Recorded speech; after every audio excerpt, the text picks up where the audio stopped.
They didn't stop texting dramatically, no final message, no explanation, no argument that could be pointed to, just a reply time that went from minutes to hours, then hours to days, then days to nothing, the withdrawal so gradual it was almost invisible until it was complete. By the time the silence was undeniable, they had already spent 3 weeks explaining it away, busy, distracted, going through something. Everyone gets like this sometimes. 3 weeks of generous interpretations that had nothing to do with what they actually felt at 2 a.m. when the screen stayed dark. What they actually felt at 2 a.m. was something they recognized, not from this person, not from this silence, but from somewhere much earlier, something that had been waiting for exactly this shape of abandonment to arrive. If you want to understand exactly why this happens, hit that like button. Welcome to Unfiltered Adulthood, where we explore the quiet shifts that reshape us. Subscribe, and let's get back to the story. It started with the explanations, and the explanations were generous, reasonable, entirely plausible. Busy week, work pressure, going through something personal, everyone gets quiet sometimes, each explanation selected from a genuine inventory of possible truths, each one applied to a specific day of silence, each one accepted and filed and replaced the next morning with a new one when the silence continued. The explanations weren't dishonest. That's the important detail, the thing that made them so easy to sustain. People do get busy, do go quiet, do have weeks where the phone feels like a burden rather than a connection, and the generous interpretation is often the correct one, and choosing generosity over suspicion is not a character flaw, it is a reasonable way to move through a world where most silences are innocent. The problem wasn't the generosity. It was the direction the generosity was pointed, outward toward the other person and not inward toward the feeling that was accumulating underneath the explanations, growing quietly, daily, in the space between the sent message and the absent reply. 22 days of explanations, 22 mornings of checking, 22 nights of a screen that stayed dark. And the internal experience of those 22 days was not curiosity, not mild concern, not the ordinary low-level awareness of an unanswered message. It was something older and more specific, something that had a texture, a familiar weight, a quality of dread that was disproportionate to 4 months of contact going quiet. The disproportionality was the data. Unexamined, unfiled, running underneath the explanations like a current beneath the surface of water, felt as pressure without being identified as the thing it actually was.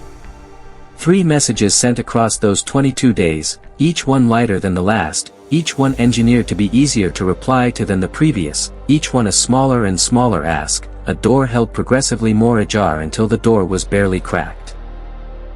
And still nothing, and each nothing landing not as information about the other person but as a verdict about themselves, delivered by a court that had been convened long before this particular trial began.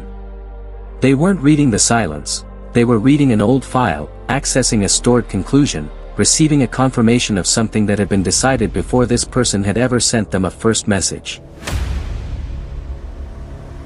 The 2 a.m. inventory had a specific shape, it always did, had always had this same shape, across different people, different silences, different years. Everything they'd said that might have been too much, catalogued, reviewed, assigned a probability of being the cause, ranked by severity. A mental forensics operation conducted at a time of night when the analytical capacity was lowest and the verdict-reaching capacity was highest, when the brain was tired enough to stop questioning its own conclusions and simply produce them, clean and certain and wrong. The inventory wasn't looking for truth, it was looking for a specific answer, the answer that had been pre-selected, the one that confirmed what the oldest part of them had always suspected. That the silence was about them, was caused by them, was the inevitable result of being exactly who they were and exactly the way they were it. This conclusion arrived not as a thought but as a physical sensation, a specific tightening, a specific weight in the chest, the body confirming what the mind had decided, both of them old enough at this point to perform the ritual without requiring evidence. 14 years of this inventory, 14 years of different people, different silences, the same 2 a.m., the same conclusion, and not once across those 14 years had the conclusion been examined, had the inventory been questioned, had anyone asked what exactly was being searched for in those catalogs and why it was always found regardless of what was actually there. The current silence was 4 months old, the current inventory was 14 years old. And they were being run simultaneously, in the same body, at the same 2 a.m., as if they were the same document. They weren't, but the operating system didn't know how to distinguish between them, had never been given the tools to do so, had simply been running both on the same hardware since the first silence, in a much earlier room, had taught the system what silence meant and what the correct response to it was.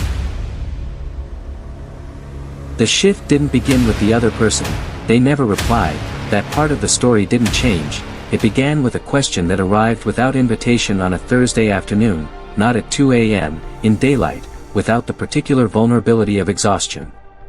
The question was simple and specific: when did this feeling start? Not today, not with this person, not with this silence. When did it actually start? The first time this exact weight arrived in this exact location, the first time a silence produced this particular variety of dread. The answer that came back was not recent. A much earlier room, a much younger version of them, a silence that was not a text thread but a door, or a dinner table, or a parent who was present and elsewhere simultaneously. A silence that was genuinely about them in a way that adult silences almost never are, a silence that had correctly taught them something about their environment that was no longer the environment they were living in. The lesson had been accurate, then, in that room, with those circumstances. And the lesson had been generalized, exported, applied to every subsequent silence regardless of context, regardless of the vastly different conditions of adult relationships where most silences are genuinely not about the person sitting with them. One conversation, not with the person who'd gone quiet, not a confrontation, not a closure-seeking message. With someone else entirely, someone who could hold the older room while the current one was being examined, who could help distinguish between the signal that was real and the signal that was imported. Not therapy, not a breakthrough, not a transformation, just a single hour of looking at 2 rooms simultaneously and recognizing that they were not the same room, that the lesson from one did not automatically apply to the other, that the wait at 2 a.m. was not evidence about the present. It was a postcard from a past that had ended. The person never texted back, that didn't change, wasn't the point, was never going to be the resolution the 2 a.m. inventory was looking for. What changed was smaller and more durable, a slight delay between the silence and the inventory, a brief moment of actual question before the conclusion arrived preformed, a fraction of space in which the distinction between this room and that older room could be noticed, even partially, even imperfectly. The inventory still ran, it didn't stop, didn't disappear, didn't get replaced by something clean and resolved, but it ran slightly slower, produced its conclusions with slightly less certainty, occasionally paused long enough to ask whether the evidence actually supported the verdict or whether the verdict had preceded the evidence by approximately 14 years. Some silences after that were navigated differently. Not all of them, not even most of them, just enough to establish that a different navigation was possible, that the automatic route was not the only route, that the 2 a.m. feeling, however real, was not always a reliable reporter of present-tense reality. The ghost of the older room didn't leave. These things don't leave, they just lose some of their authority over time, become slightly less convincing narrators, require slightly more evidence before their conclusions are accepted as final. A message unanswered is a message unanswered. It means what it means about the person who didn't answer it, which is usually something about their life, their capacity, their circumstances, and almost never the verdict it arrives as at 2 a.m., certain and ancient and dressed in present-tense clothing. When they suddenly stop texting you, the silence is about them, but everything it activates is about you, and that part is much older than this conversation.